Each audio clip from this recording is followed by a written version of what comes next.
નમસ્કાર જૈન મિત્રો, હું તેજસ મજીઠિયા, ટેટ ટાળપાસ ઉમેદવાર. આજે વિડીયોના મારફતે મારે ગુજરાત સરકારશ્રીને એટલો જ સંદેશો પહોંચાડવો છે કે સૌથી પહેલાં તો તમે ગુજરાતના યુવાનો સાથે છેતરપિંડી કરવાનું બંધ કરો. તમે રોજ નવા લોલીપોપ લાવો છો.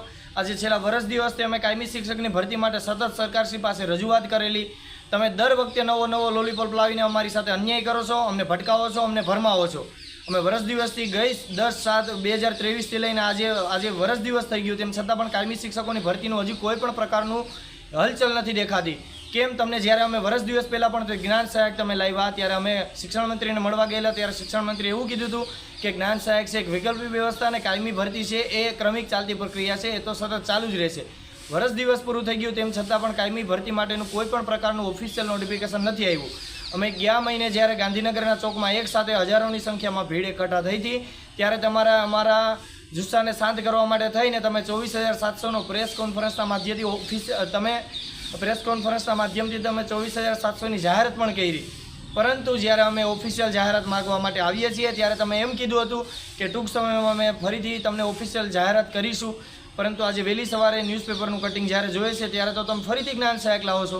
તમે કરવા શું માગો છો? મારે તો શિક્ષણ મંત્રીને કહેવું છે, મુખ્યમંત્રીને કહેવું છે અને VSKમાં બેઠેલા અધિકારીઓને પણ કહેવું છે કે તમે આ બધી અમારી સાથે રમત રમવાનું બંધ કરો. વર્ષ દિવસથી તમે અમારી સાથે અમારી લાગણીઓ અને માગણીઓ સાથે સતત ને સતત તમે રમત રમી રહ્યા છો. અમારી એટલી જ એક રજૂઆત છે કે તમારે જે કરવું એ કરો. નવા ગતકડા જ્ઞાન સહાયકના નામે ન લાવો દરરોજ. કાયમી શિક્ષકની 24,700ની જે તમે ભરતી કરવાના છે એનું ઓફિશિયલ નોટિફિકેશન અમને આપો.